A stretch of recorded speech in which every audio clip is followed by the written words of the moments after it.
When I stepped into the train compartment and saw his face, I felt something shift deep inside me, not from fear or guilt, but from something more disorienting. He looked up from his book and smiled, that calm, easy smile he always had around me. Just like his father. But that's what made it dangerous. I wasn't supposed to be alone with him. Not for 2 days, not overnight, not in a closed compartment where the hum of the train and the endless passing landscape blurred every sense of time and logic. My husband had cancelled last minute. "Work emergency," he said, kissing my cheek without looking me in the eye. And I, foolishly or selfishly, decided to go anyway. Because I didn't want to waste the ticket. Because I needed the silence. Because I had no idea how loud that silence could become with the wrong company. I told myself I'd stay distant. Polite. But when I reached up to put my bag on the overhead shelf and he rushed to help me, his hand brushed my back. And I froze. Not because of the touch, but because of how much I missed being touched. 3 months ago, something inside me cracked. Something I never told my husband about. Something I tried to bury under chores and work and dinner conversations about weather and politics. But now, alone in this train car with his son, his grown son, I realized that this trip might not go the way I imagined. Or maybe, deep down, I had imagined this all along. Before I tell you everything that happened during that journey, I want to ask, have you ever kept a secret so tightly, so fearfully, that the act of hiding it changed who you were? The train had already begun moving when I found my seat. The vibrations underfoot were subtle, but they rattled something loose inside me, something I hadn't felt in a long time, anticipation. I wasn't sure whether it was dread or excitement. Perhaps both. He sat by the window, headphones in, gazing out at the gray blur of the platform. I didn't expect him to stand, but he did. Helped me with my bag. His movements were calm, practiced, not overly familiar but not awkward either. I smiled politely. That's all it was supposed to be, a polite smile. We barely spoke for the first hour. The silence was comfortable for him. For me, it was loaded. My phone buzzed once in my coat pocket. I didn't check it. I already knew who it was from. My husband. Likely a short text, "Everything okay?" I didn't want to lie yet. Not until I knew what the truth might become. He offered me tea. The kind they bring in cheap paper cups, too hot and tasteless. I took it anyway. It gave my hands something to do. My wedding ring clicked against the plastic. I wondered if he noticed. I looked at him then, not as a stepson, not as the boy I once helped with homework years ago, but as a man. He had his father's posture. His father's calm. But there was something else, something more open, more attentive. I remembered the time he cried quietly at his graduation. No one else saw it. But I did. I always noticed more than I was supposed to. The train swayed. The rhythm soothed him, I think. He was already half asleep by the second hour, head tilted toward the glass, fingers twitching slightly as if chasing a thought through a dream. I watched him far longer than I should have. When the ticket inspector came through, I startled. He laughed softly. "Relax, we're not doing anything illegal," he said. The way he said it, half joking, half something else, made my stomach clench. I nodded, smiled. But that smile felt thinner now. By late afternoon, I had started reading. Or pretending to. I don't even remember what book I brought. All I remember is the ache in my shoulders and the way the compartment air felt too warm, too dense. Dinner was quiet. We ate the boxed meals silently, occasionally making comments about the food being bland. At some point, I mentioned my husband. Not intentionally. Just in passing. He didn't respond. Just nodded slowly, like the mention of his father pulled him out of some place he didn't want to be. Afterwards, I excused myself to the corridor. I needed air. I stood by the narrow window, watching the trees blur into streaks. My own reflection stared back at me, older than I remembered, softer around the eyes, tired in a way makeup couldn't fix. He joined me a few minutes later. Stood beside me without speaking. Close. Too close. The corridor was narrow, yes, but not that narrow. I pretended to focus on the landscape, but my skin burned where his arm almost touched mine. "Do you miss him?" he asked quietly. The question hung between us, heavier than it should have been. I swallowed. "He's busy," I replied. "It's not the same as absence." He nodded again. Sometimes silence is louder than absence. I didn't answer. Couldn't. Because it was too close to the truth. When we returned to our seats, something had shifted. The silence was no longer comfortable. It crackled. He didn't look at me, and I pretended not to notice. But every time the train turned, and his shoulder brushed mine, I stiffened. And yet, I didn't move away. Later that night, I changed into a soft sweater. Something modest, something safe. But as I pulled it over my head, I caught my reflection again, and the thought that crossed my mind terrified me. I wanted to be seen. Not just noticed. Seen. He was already curled in his bunk by then, blanket to his chest, eyes closed. I lay on mine, eyes wide open. Listening. Not to the train. To his breathing. Even, steady. Too peaceful to match the storm rising in my own chest. My phone vibrated again. I didn't check it.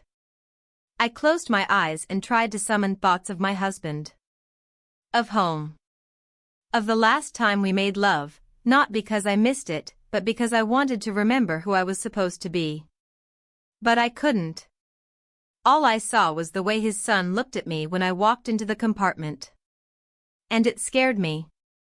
Not because it was wrong. But because it felt inevitable. The morning light filtered through the narrow window of the train compartment, casting a pale sheen over everything it touched. I hadn't slept. Or maybe I had, briefly, in short bursts between the rhythmic clatter of the wheels and the low, even sound of his breathing.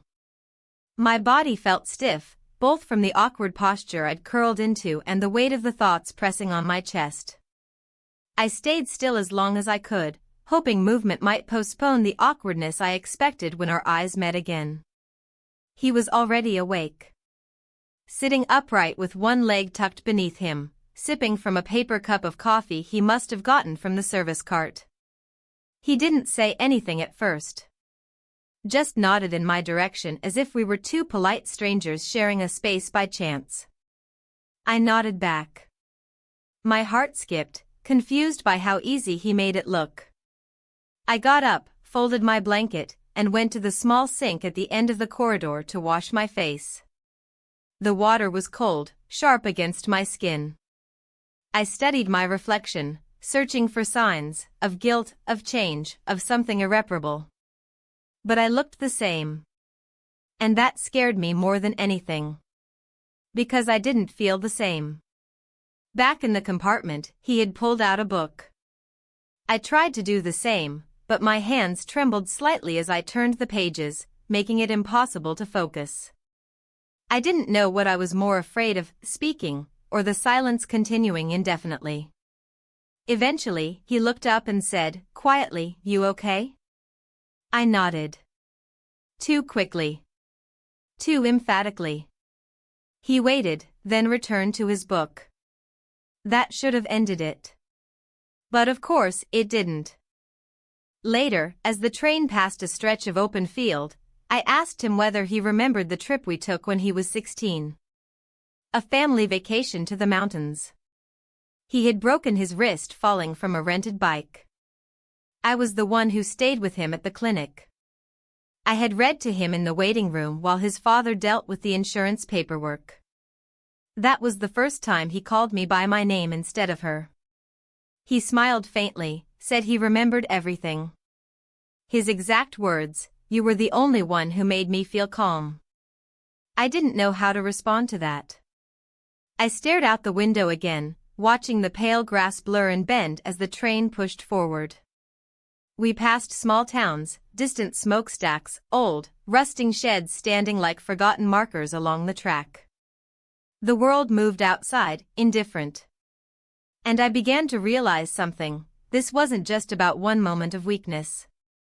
It was about the slow erosion of boundaries I hadn't noticed crumbling until they were gone. When lunchtime came, we sat across from each other in the dining car, the table between us too small to feel like a real barrier. The waiter placed our meals down with practiced indifference. We ate quietly for a while. I tried not to look at his hands, his fingers, long and calm, how they held the fork, how they mirrored his father's gestures. It felt like time folding in on itself. I tried to shift the conversation to neutral ground, asking about his work, his plans after the holidays. He answered simply, sparingly, as though filtering each word through some internal screen. At one point, he said, "Sometimes, I wonder if staying quiet is just easier for everyone." I nodded, pretending to understand, though I wasn't sure if he meant in general or between us. After lunch, we returned to the compartment.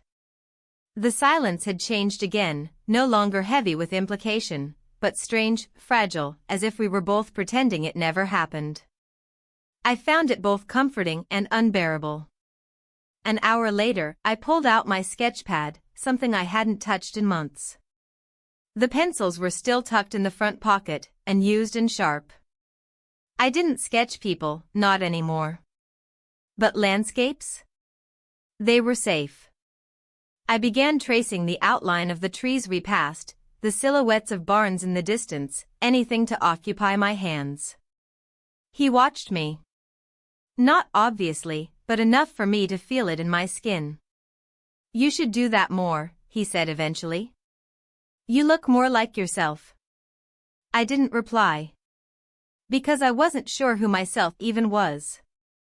A few stops later, the train filled with noise again, new passengers shuffling in, children talking loudly, luggage banging against walls.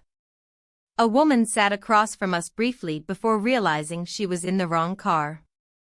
The interruption grounded me, reminded me that the world still existed beyond this strange, suspended space. Evening approached. I could feel the temperature dropping. He noticed me rubbing my arms and pulled a blanket from the top shelf, offering it wordlessly. I took it. Our fingers brushed. I froze. It happened then, without plan, without build-up. We were standing. Close. Too close. I don't know who moved first. I only remember the quiet, the pause, the moment when time held its breath. We kissed. It wasn't long. It wasn't wild. But it was real. Afterwards, I stepped back, blinking. My hands felt cold even though my face burned. I sat down immediately, pulling the blanket tighter around me. He didn't speak. Just returned to his seat across from me, opened his book again, though I knew he wasn't reading a word. The next hour passed in the kind of silence that screams. When the conductor walked by, asking for updated tickets for the next segment, I answered too quickly, too loudly. The sound of my own voice startled me. Outside, it had started raining lightly. Droplets traced patterns on the window beside me. I watched them like a lifeline, trying to convince myself that it didn't mean anything. That it was just a kiss. That it would pass. But part of me already knew better. And for the first time in a very long time, I was scared of what might come next. The air felt denser the next morning, as if the train itself had absorbed the weight of what had happened. I woke early, before the light had fully claimed the sky outside, and sat upright in my berth, motionless, listening. The rhythmic sounds of the train no longer offered comfort. They only reminded me that the journey was still going, that there were still hours, perhaps a full day, before I could step off and breathe differently. He wasn't in his bunk. I found myself staring at the empty sheets longer than necessary, as though expecting some kind of clue left behind. A note? A look back? Nothing. Just a slight depression in the pillow and the faint scent of his soap. I pulled on a cardigan and slowly made my way toward the corridor. He was there, by the window. Standing with his arms folded, his posture relaxed but distant. He turned his head slightly when he heard my steps, but said nothing. I nodded to acknowledge his presence and leaned against the opposite window, letting my eyes wander across the damp countryside we were speeding past. Mist clung to the fields, softening every edge, hiding every boundary. It felt strangely appropriate. We didn't speak for several minutes.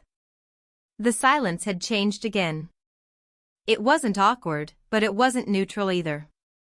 It was something suspended, tentative, the kind of quiet that could shatter or stretch forever depending on the next move. Eventually, I went back to the compartment and tried to occupy myself. I unpacked a book I knew I wouldn't read, checked my phone only to see a message from my husband, "Hope you're enjoying the trip. Tell him I said hi." I stared at those words until the screen dimmed. There was something about them, so casual, so trusting, that made my stomach twist. I didn't respond. When he returned, he acted as if nothing had happened. He asked if I wanted tea, and I said yes. We drank it without looking at each other, both of us pretending that we were just fellow travelers again.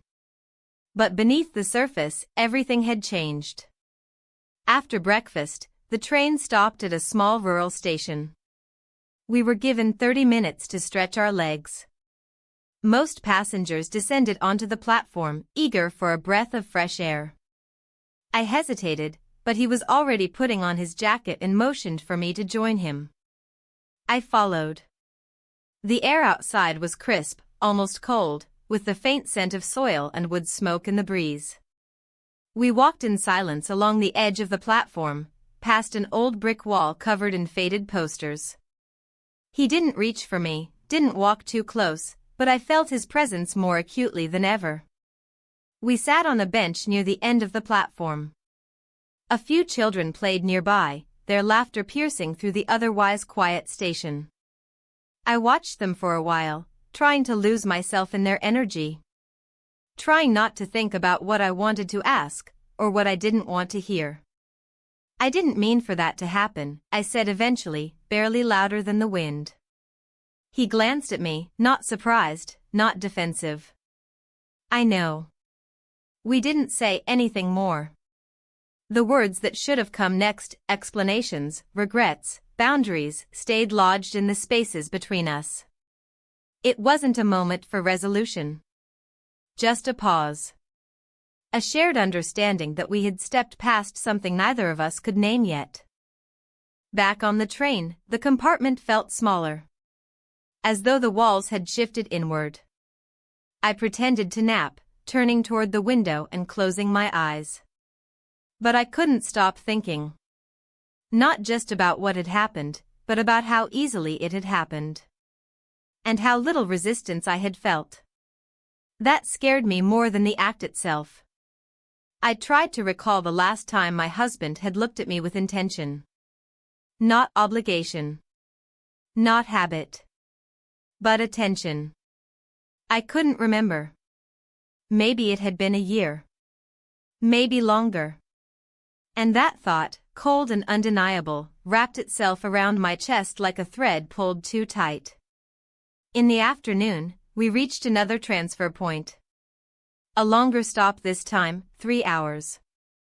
Passengers were allowed to check into a nearby station hotel if they wished. Most chose to wait in the lounge. I thought about staying, but something in me rebelled at the idea of just sitting. I needed space. Movement. Distance. He didn't suggest anything. He waited for me to decide. When I said I'd walk toward the hotel to stretch and maybe grab a coffee, he nodded and followed. We didn't speak on the way. I could hear my own footsteps echoing more than his. At the hotel lobby, I paused. It was a modest place, small front desk, a dusty plant in the corner, a ticking wall clock that sounded louder than necessary. I didn't intend to book a room, just to sit somewhere that didn't sway beneath my feet. But when the receptionist asked how many rooms, I hesitated. "One," he said before I could answer. Then, as if catching himself, added, "unless." I shook my head, quickly. "It's fine." We climbed the narrow staircase, neither of us making eye contact. The room was small and plain, 2 chairs by the window and a bed that seemed both too big and not big enough. I sat near the window, watching the people outside shuffle by with their luggage and coffees. He sat on the edge of the bed, hands clasped between his knees. We stayed that way for a long time. Breathing. Thinking. Not speaking. When the announcement came over the loudspeaker, reminding guests that the train would resume in 30 minutes, I stood. My legs felt like they belonged to someone else. I picked up my bag and moved toward the door. He did the same. Back in our compartment, the sun had started to set. The sky turned a soft orange, streaked with pink and gray. I wanted to say something, to put a label on the day, to declare it harmless or significant. But nothing sounded right in my mind. So we sat. Quiet again. 2 travelers on a journey that had already changed direction, even if the tracks remained the same. The train rolled on through the deepening dusk, each passing hour wrapping the compartment in shadows that blurred outlines and softened distinctions. I sat with my legs crossed beneath me, arms folded tight, watching the scenery dissolve into darkness. The lamp above us buzzed faintly, flickering now and then, as if it too was weary of keeping its composure. Neither of us spoke. The silence between us had taken on a different weight, less strained, more resigned. As though we'd silently agreed to shelve the questions we weren't prepared to ask. Or answer. There was a strange, suspended understanding now, held in the spaces between our glances, our movements, even our breathing. Outside the window, the trees became silhouettes. A farmhouse flickered by, then vanished. For a while, I tried to remember when I'd last felt truly relaxed with someone, truly unobserved. My husband, perhaps, in the first year of our marriage. Before the routines hardened. Before comfort turned into complacency. Now, with him, even small touches felt procedural, lips on a cheek, a hand at the small of my back, all wrapped in the tone of duty. But here, now, I wasn't touched at all. And yet I felt exposed, as though my every thought had been dragged out under the compartment's pale light for him to see. I stood and stepped into the corridor, needing to move, to shake off the thoughts pressing on my chest like a growing weight. The train swayed gently beneath my feet, and I let the rhythm pull me forward.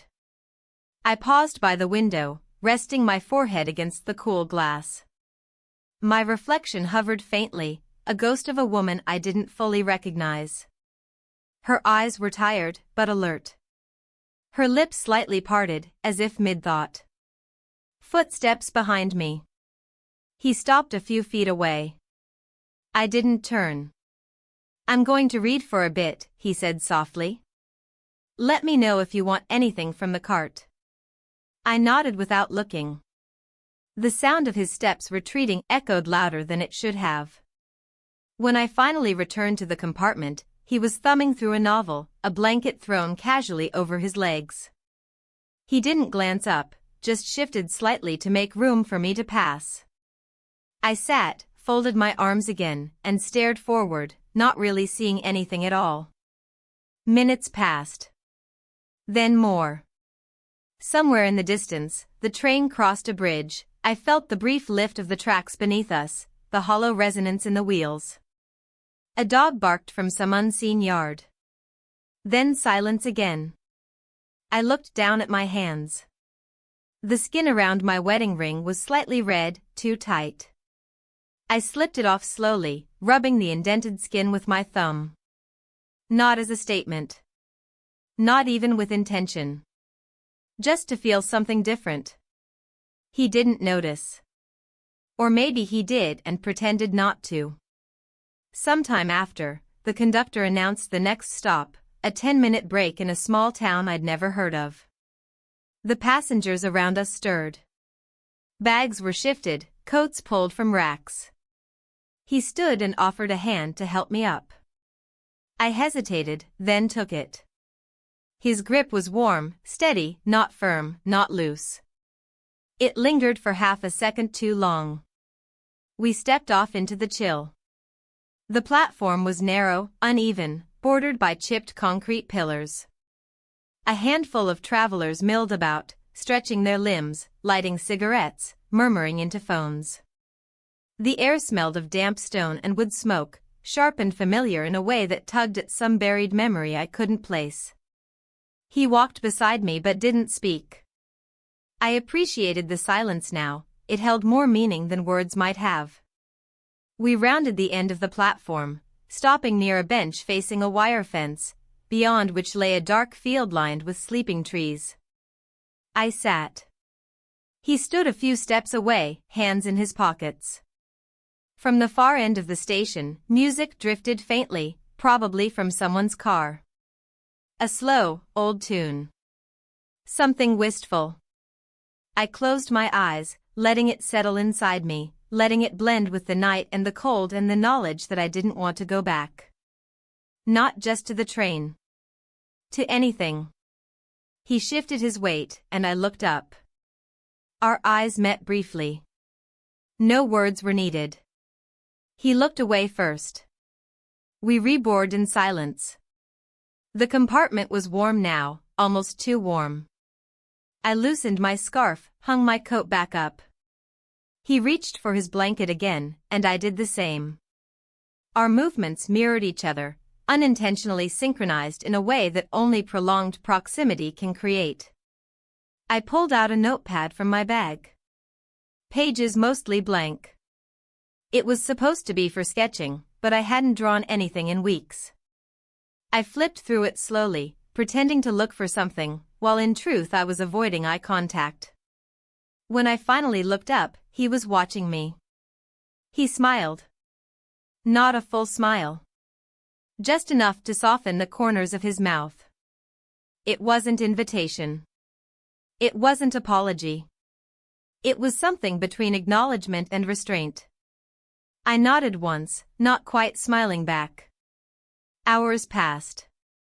The train lulled into its slower, more rhythmic speed. Passengers fell asleep.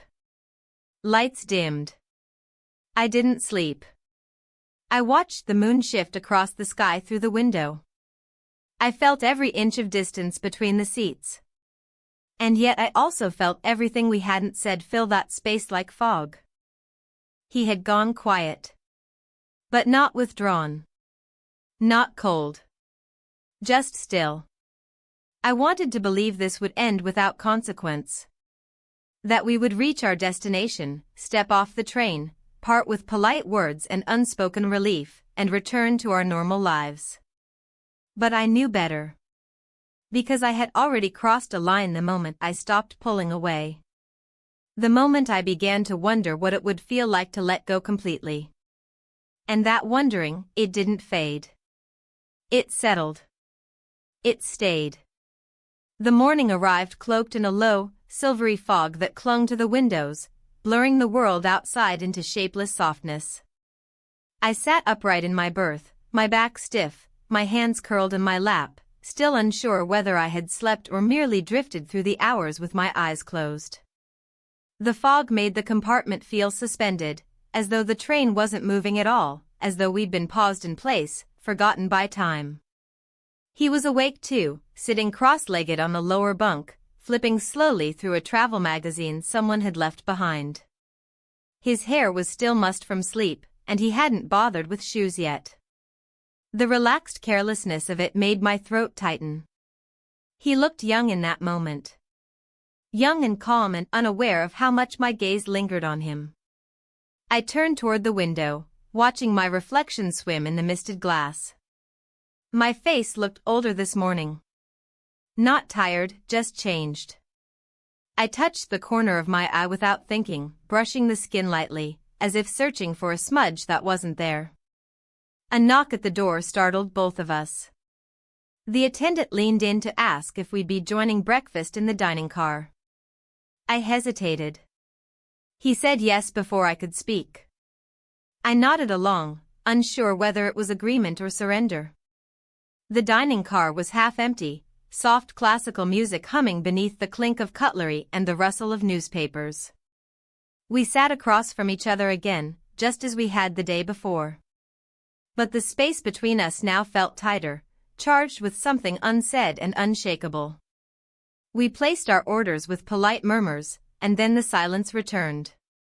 I wrapped my fingers around the ceramic cup of coffee they brought, holding it more for warmth than for taste. I could feel his eyes on me once or twice, but I didn't meet them. Not yet. The food arrived, scrambled eggs, bread, slices of fruit arranged too neatly to be appealing. I picked at the toast. He ate slowly, methodically. At one point he cleared his throat, as if preparing to say something. But no words came. He looked down again. I found myself watching his hands, the way his thumb traced the edge of the napkin, the way he tapped twice on the rim of his cup before taking a sip. Habits. Small, human habits that only surfaced when someone was trying to stay composed. The fog outside had begun to lift. The landscape returned to fields, fences, barns faded by weather and distance. The colors were soft, washed out, and everything looked slightly damp. It matched the mood in the car, in my chest. We didn't stay long. Once the meal ended, we stood in unison, returning to the compartment without discussion. It surprised me how easily our bodies had learned to move around each other, to anticipate without speaking. That kind of closeness doesn't come from conversation, it comes from proximity. From presence. I sat by the window again, arms crossed tightly over my chest, trying to read a paperback I wasn't invested in. He remained on the opposite bench, lying back, one hand behind his head, eyes half closed. For nearly an hour, we didn't move. The train passed through tunnels and towns, each one pulling us forward but never far enough away. Eventually, he spoke. Quietly. You don't have to explain anything. The words landed heavier than he intended, like a stone dropped into still water. I didn't answer right away. I didn't know how. My heart beat faster than it should have. I know, I finally said. My voice came out thin. But maybe I should. He didn't press. Instead, he reached for a notebook from his bag and began to write. I wondered what filled the pages. Sketches? Journal entries? Words he didn't want to speak aloud? I turned back to the window, resting my forehead against the cool pane, watching the sky change as the sun pushed higher. I told myself the worst had passed. That whatever this was, it would stay contained. That once the journey ended, so would this disorienting closeness. It was a lie, and I knew it. But I let it settle over me anyway, like a blanket I didn't have the strength to throw off. When the train stopped again in the late afternoon, another countryside station with a long platform and little else, we stepped off. Stretching, walking, saying nothing. I noticed how he kept close, never more than a few steps behind or ahead. Not following. Not leading. Just present. We found a bench again, this time near a row of low bushes trimmed into soft curves. The station was quieter than the last. A single pigeon wandered between the benches, pecking at invisible crumbs. I watched it absently, grateful for the simplicity of its purpose. I turned to him then. Really looked. His expression was calm, but not indifferent. There was something measured in it, something that made me feel as though I were standing at the edge of something I could neither name nor retreat from. "I've been married a long time," I said. "And for a long time, I thought I knew how that defined me." He didn't interrupt. "I don't think I'm unhappy," I continued. "But I think I forgot what it's like to feel awake." Still, no reply. Just that look, steady, open. "I don't want to pretend this is nothing," I said. "But I don't know what it is." He nodded once. It was enough. When the call to board came, we rose without urgency. Back on the train, the compartment was unchanged. Same blankets, same scattered belongings. But it felt different. Like the space had grown smaller. Or we had expanded. As we settled in, I noticed our hands brushed again, barely. Not intentionally. But neither of us moved away. And then it happened. We kissed. No prelude. No build-up. Just the moment pulling us forward, the silence breaking beneath it. We kissed. And then we parted. Neither of us spoke. The rhythm of the train filled the void, steady and unrelenting. And I sat there, lips still tingling, heart tight, knowing that nothing had been solved, but everything had shifted. There was no going back. Not now. Evening came slowly, dragging its muted colors across the windowpanes like watercolors fading on wet paper. The rhythm of the train softened, as if even the wheels were weary now, groaning through the long stretches of countryside with deliberate slowness. I sat upright, my hands folded tightly in my lap, posture stiff, as though discipline could tether everything still fraying inside me.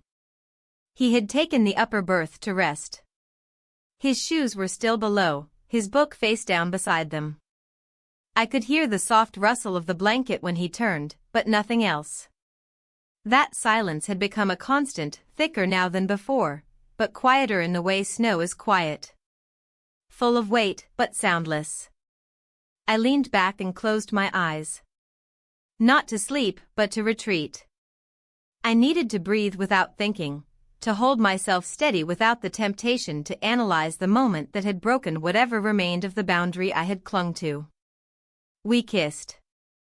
And no matter how brief it was, how restrained, it had happened. My mind replayed the image in pieces. The light. The air. The precise feeling of being suspended between impulse and hesitation. How I didn't step back. How he didn't speak. And how both of us knew it wasn't accidental. When the train pulled into the next station, the sudden motion and hiss of the brakes stirred me. I stood, not because I needed anything, but because I needed to move. My coat was still hanging by the door, but I didn't take it. The platform lights were warm, low, and flickering like candlelight, soft against the otherwise cold surroundings. Passengers filtered out slowly. Some stretched their legs, some lit cigarettes, others hovered near the vending machines. I stepped down and wandered toward the edge of the platform, following the line of iron rails that curved gently toward the trees in the distance. The air smelled like damp metal and pine. A cat darted across the tracks and disappeared. I sat on an empty bench, hands folded over my knees, breathing in the stillness. I thought about my husband. Where he was now. What he might be doing. Whether he had even paused to imagine what this trip meant to me, not in the sense of the journey, but the space it gave me. The pause. The interruption of my pattern. He had always been dependable. Steady. But never curious. Never present in the way that made me feel seen. And I hadn't held it against him. Not really. Not for years. I had accepted that companionship sometimes means a silent, shared agreement to survive together. But lately, I had begun to ask myself, was surviving enough? I stayed there for several minutes, until I heard footsteps approaching from behind. I didn't turn. I knew it was him. The way his shoes tapped the concrete had become familiar.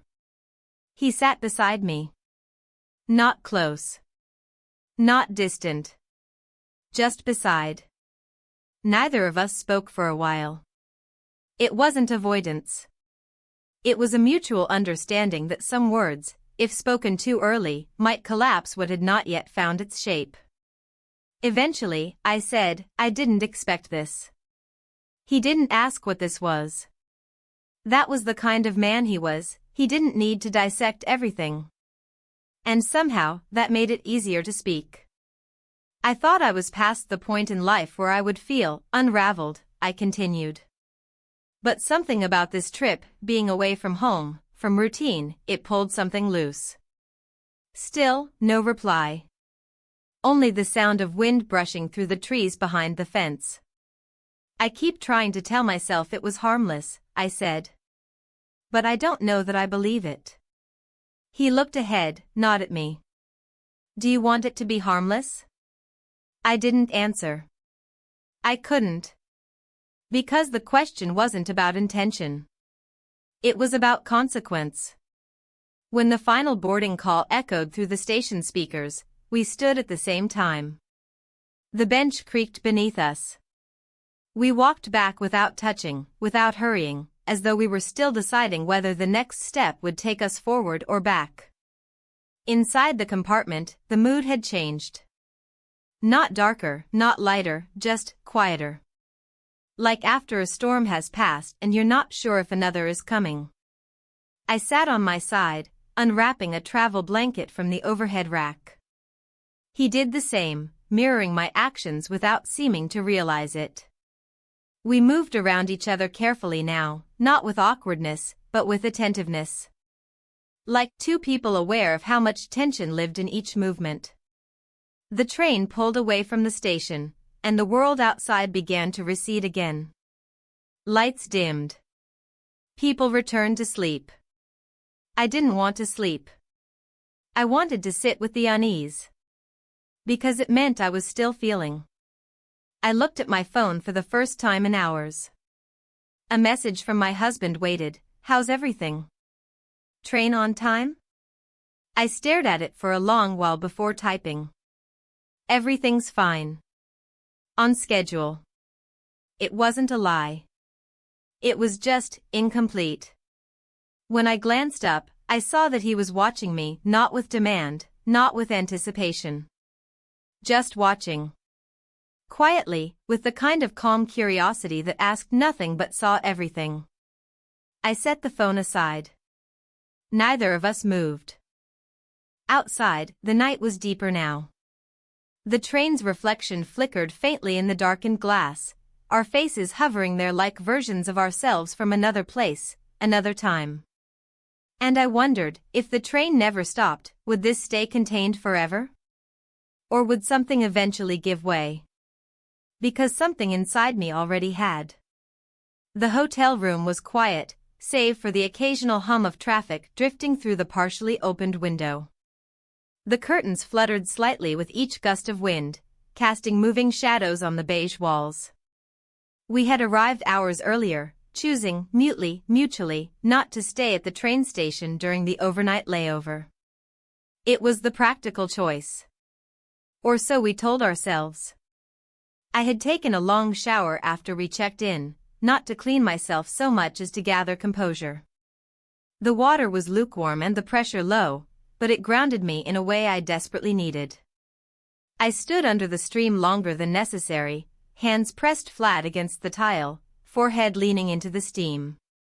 When I emerged, wrapped in one of those thin hotel towels, he was lying on his side of the bed, scrolling slowly through something on his phone, unreadable.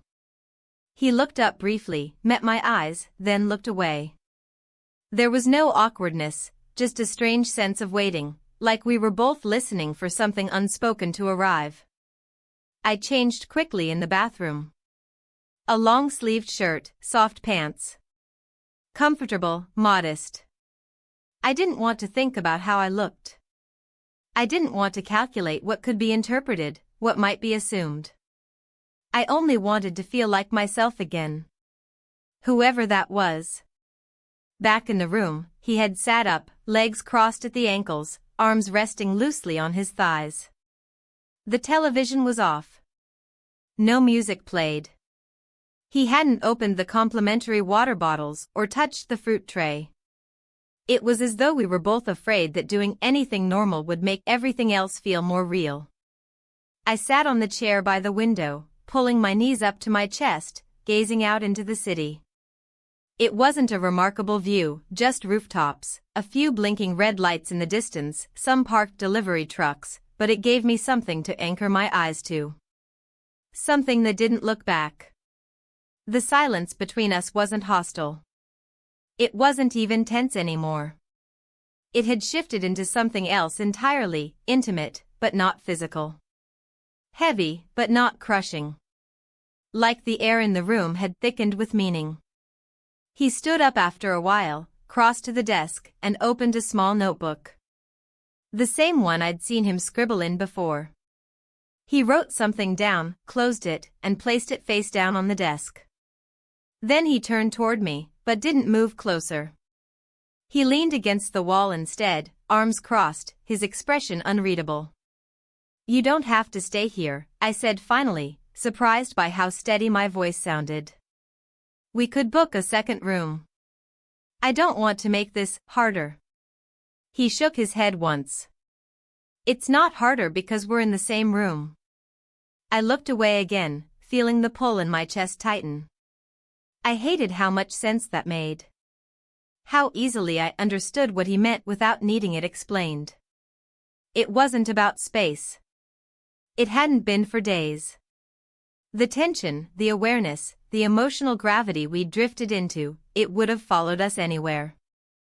It had taken root in moments, not proximity.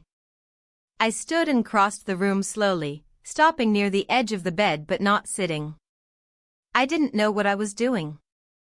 Or maybe I did and just didn't want to admit it. I stared down at the blanket, at the way it folded around the dip where he'd been sitting. He didn't move toward me.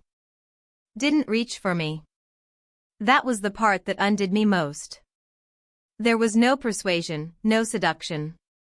Just presence. Just stillness. I sat on the far edge, my back to him, legs crossed neatly, hands clasped in my lap. I stared ahead at the dresser, at the single glass on the counter, the small white lamp casting soft yellow across the wall. I wanted to speak. To name the moment. To draw a line, if only to know when it might be crossed. But I didn't. Because the truth was, I already knew where we were. I already knew what it meant.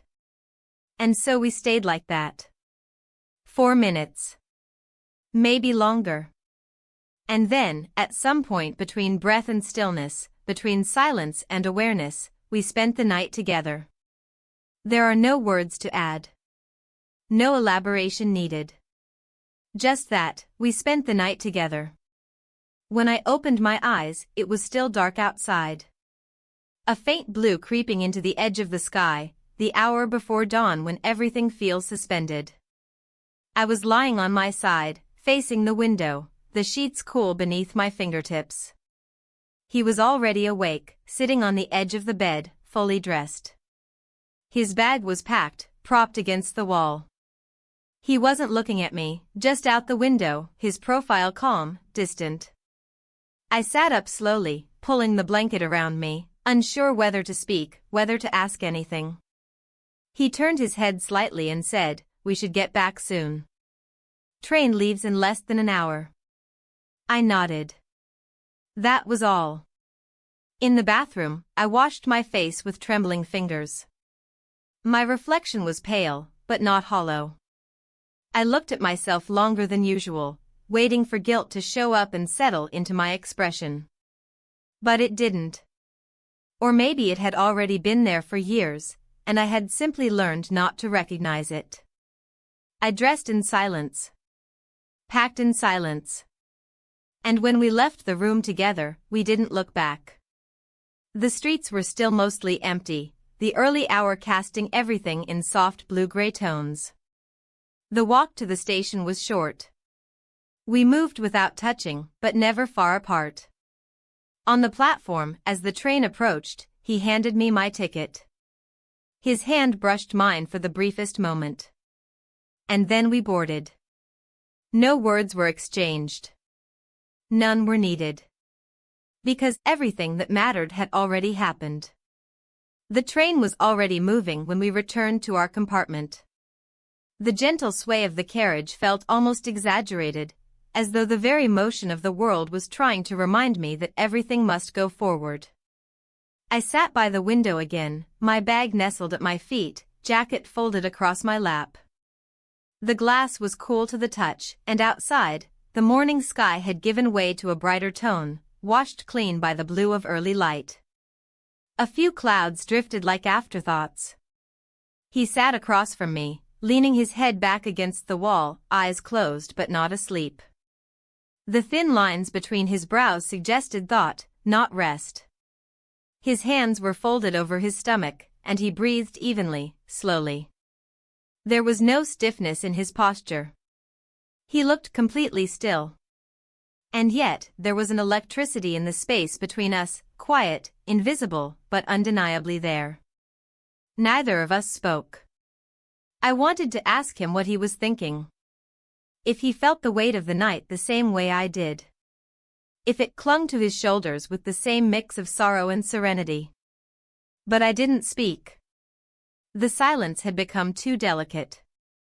One word, and it might dissolve or harden into something neither of us was ready to confront. Instead, I watched the world rush past the window, empty fields, crooked wooden fences, telephone poles bowing slightly from age and weather. For a moment, it all looked unreal, like a film on a loop, background scenery for someone else's story. Mine had become too quiet to occupy such movement. I shifted in my seat and reached for the small notebook I kept tucked into the side of my bag.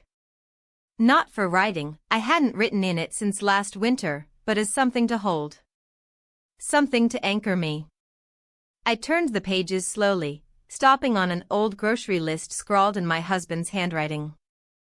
I traced the letters with my finger, remembering how meticulous he was about checking off each item as he loaded it into the cart. He was good. He was kind. He didn't deserve betrayal. But that word felt too sharp for what this was.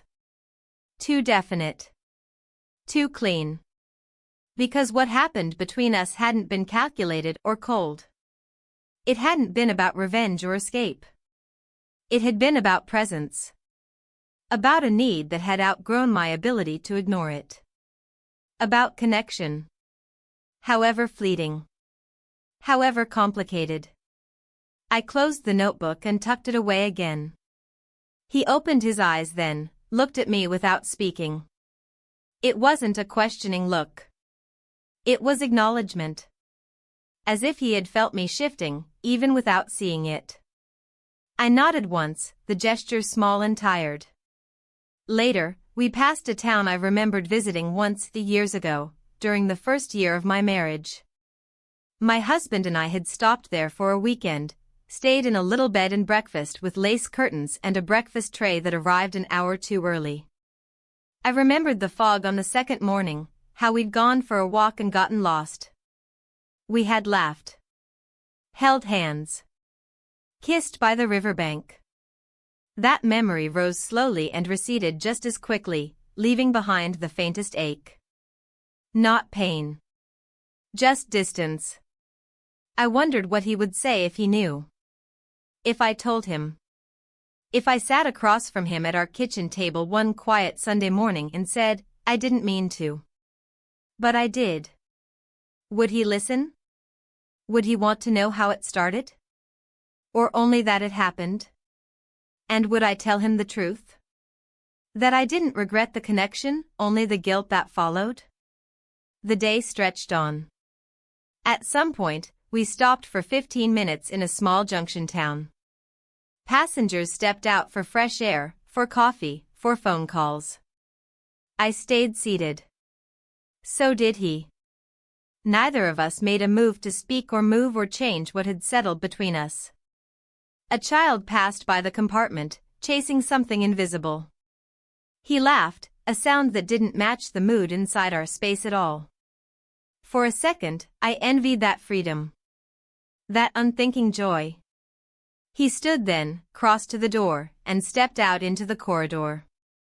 I waited a moment, then followed. We stood side by side at the window, watching the bustle of the platform below. He didn't look at me, and I didn't force eye contact. It wasn't that kind of moment. "I'm sorry," I said after a while, not because I had rehearsed it, but because it came from somewhere deep and unfiltered. He nodded. "I know. I don't regret the way you made me feel," I added. "But I do regret how easily I let it happen." His expression was unreadable, eyes still focused on the movement outside. Sometimes it's not about ease. Sometimes it's about timing. That sat with me. He wasn't excusing anything. He was just offering a truth I hadn't let myself consider. We returned to our seats just as the train began to pull forward again, and the landscape resumed its march past the windows. He leaned his head back once more, closed his eyes. I turned mine toward the fields. Hours passed. Eventually, the train grew quieter again. People settled into late-day stillness, worn from the journey. Some read. Some slept.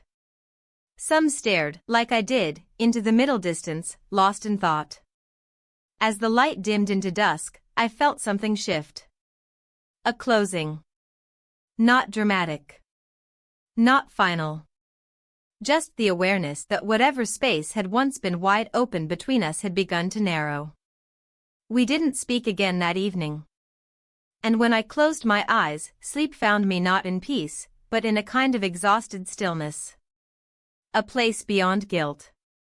Beyond clarity. Just quiet. For now. By the time the train neared the final leg of its journey, everything around us had grown quieter, muted not just by the time of day, but by the fatigue of distance, the hush that falls when people are preparing for arrivals they're not sure they're ready for. I sat with my back straight, fingers interlaced in my lap, watching the sky outside begin to dim again, as if it too had grown tired of showing us its shifting colors. The hours felt stretched thin, like fabric worn down by too many hands pulling in opposite directions. I hadn't spoken to him since the corridor. There hadn't been a need. Not because there was nothing to say, but because we both knew that anything we said now would settle too heavily, would press into the hours we had left and leave marks neither of us wanted to carry home. Our silence was an agreement. Temporary. Protective. The train rocked gently, the rhythm familiar now, less of a presence and more of a pulse beneath everything.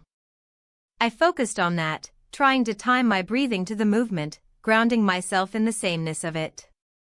My mind, however, refused to stay still. It kept drifting, to the night in the hotel, to the walk back to the platform, to the way he handed me my ticket without letting our eyes meet for too long. I didn't regret it. But I hadn't figured out what to do with it either.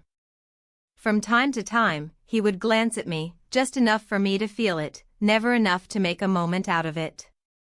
I didn't return the glances. I wasn't sure I could hold them anymore without something slipping out, some truth, some vulnerability I wasn't ready to show. Or maybe I was afraid of what I'd see in his face. Regret? Hope? Or worse, nothing at all. Outside, the towns began to look familiar again. Landmarks I hadn't realized I remembered. A crooked billboard I used to see on childhood road trips. A red-roofed farmhouse that always caught the afternoon sun. Slowly, a sense of reality began to settle over me again, routine pressing up from the ground, preparing to reassert itself. And with it came the weight of what was waiting. My husband had texted me an hour ago. Train still on time? I'd answered with a brief yes, we should be arriving around 6. He didn't say more. I didn't either. There was nothing to say in text that wouldn't feel hollow. I couldn't decide whether I wanted him to be waiting on the platform or late. I reached down and unzipped the side pocket of my bag, fingers brushing over the lip balm I always forgot I carried, a pen that hadn't worked since autumn, a folded tissue. At the bottom, my wedding ring, still resting where I had placed it days ago, absent-mindedly. Or intentionally. I held it between my fingers for a moment. It felt colder than I remembered. I thought about slipping it back on. Thought about what it would mean to arrive home with it already in place, like nothing had shifted inside me during the days I'd been away. But I didn't put it back. Not yet. Not while I was still somewhere in between. He stood up as the loudspeaker crackled overhead with our next and final stop. The sound was muffled, distorted, but familiar names cut through, reminders that we were almost done. He reached for his coat, pulled his bag from the overhead rack. His movements were smooth, deliberate. Controlled. He didn't speak. Neither did I. As we stepped into the corridor, the atmosphere shifted. Other passengers moved around us, gathering coats, rolling luggage down the narrow aisles, children climbing off benches, parents whispering reminders and instructions. Life was returning, surging back into the space we had occupied in quiet. It startled me. We stood near the exit, waiting for the train to slow. The platform outside rushed past, then slowed, then blurred into stillness. I could see him in the reflection of the window beside me, tall, steady, unreadable. I couldn't look directly at him. I didn't trust myself to. The doors opened. Cold air swept in. My lungs tightened. He stepped down first, offering a hand I didn't take. Not because I didn't want to, but because I couldn't afford one more connection I wouldn't be able to explain. I followed, adjusting the strap on my shoulder, blinking against the wind. The station was exactly as I remembered it, gray cement walls, low fluorescent lights, tiled floors scuffed from years of footsteps. People moved past me in blurs. Laughter, shouts, announcements overhead. And then, standing by the far column, hands in his coat pockets, was my husband. He smiled when he saw me. The same smile I had seen for years. Familiar. Comfortable. Slightly tired. I paused, just for a second. Then I began walking toward him. Out of the corner of my eye, I saw him, the one I had left behind on the train. He didn't follow. He stood by the doors, watching me only until he was sure I wouldn't turn back. Then he turned himself, disappearing into the crowd beyond the waiting room. My husband pulled me gently into an embrace. He smelled the same. The scent of home. He took my bag without asking and kissed the side of my head. "How was the trip?" he asked. I swallowed, letting the weight of the moment settle in my chest before answering. "Long," I said. We walked toward the parking lot in silence, our shoes echoing across the concrete.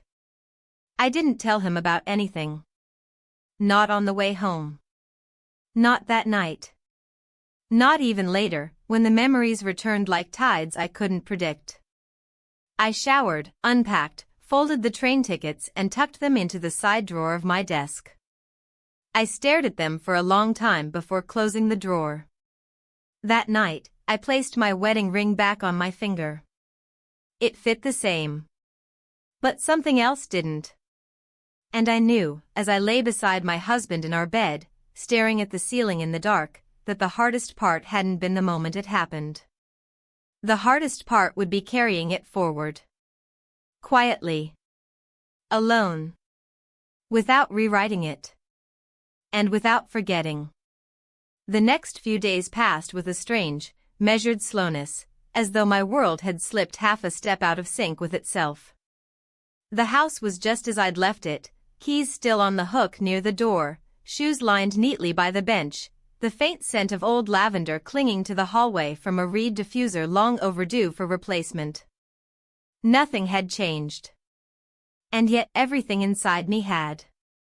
My husband moved through the rooms with ease, familiar in his routines. He asked how I slept, if I wanted coffee, whether I was up for dinner at his colleague's place on Saturday. There was no suspicion in his tone, no edge in his eyes. If anything, he seemed grateful I was home again, relieved to have his quiet partner back in the space he had carved for us both.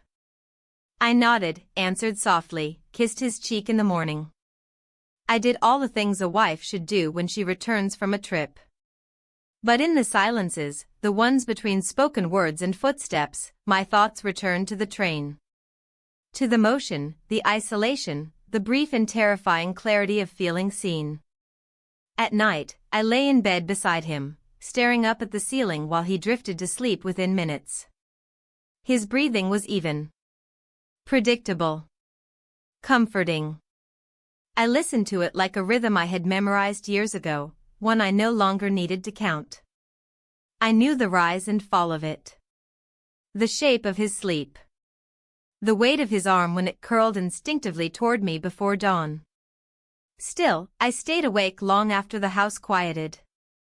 My body rested, but my mind wandered, retracing each moment on the train with clinical precision, almost like dissecting a dream I hadn't wanted to wake from. There had been no promises made. No plans spoken. And yet the memory of him, the steadiness of his gaze, the restraint in his silence, the feeling of his presence beside me, echoed louder than anything else. On the third day, I found myself standing by the kitchen window, drying my hands on a dish towel, watching the light shift across the neighbor's roof. My husband was upstairs, likely reading. The morning was quiet, save for the faint hum of a lawnmower somewhere nearby. The kind of morning we'd had hundreds of times before. The kind I used to find comfort in. My phone buzzed on the counter. A message. Unknown number. No words. Just a photo. My breath caught before I even opened it. Somehow, I already knew it wasn't random. I tapped the screen. It was a still image. A blurred capture of me stepping down from the train platform, eyes lowered, my coat unbuttoned, wind pulling strands of my hair across my face. In the distance, barely visible, was him frozen in the frame just before he turned and disappeared. It wasn't staged. It wasn't invasive. It was observant. Intimate in its honesty. There was no caption. No threat. No signature. I stared at it for a long time. Then closed the message, set the phone down gently, and walked to the sink. The rest of the day unfolded as it always did. Laundry. Calls. Errands. My husband kissed my forehead before heading out for a late meeting, and I stood in the hallway longer than necessary after the door closed, listening to the echo of his departure. I returned to the kitchen. The light was different now. Warmer. Softer. I poured a glass of water, sipped slowly, letting the chill ground me. And then I picked up the phone again. The message was still there. I looked at it once more, then deleted it without hesitation. Not because I wanted to erase it, but because I already knew I wouldn't forget it. Some things imprint themselves not with force, but with presence. Like the scent of someone's jacket in your closet. Or the sound of their voice echoing days later, when the room is empty. Later that evening, we had dinner together. My husband told me about a story he read online, something about a couple who had sold everything and bought a boat. I smiled where I was supposed to. Laughed once. I asked him what he'd pack if we ever did something that reckless. He listed things too practical: flashlight, toolkit, spare batteries. It made me love him in a way that was almost painful. When I cleared the dishes, I caught my reflection in the window again. It startled me. I didn't look older. or tired. I looked aware. And that was the hardest part. Because awareness didn't fade. It sharpened over time. And it made everything else, routine, kindness, intimacy, distance, more visible than ever before. In the following days, life returned fully. Meetings resumed. Friends called. The season began to shift. And I let it all happen. I wore sweaters again. Made soup. Replied to messages. Read a novel I couldn't finish. I never spoke of the train. Not once. But sometimes, when the house was still and the evening had stretched its quiet fingers across the furniture, I would return to the edge of memory. Not to replay, but to remember how it felt to not be unseen. And that, I knew, would never leave me. Not because I wanted it to stay. But because it already had.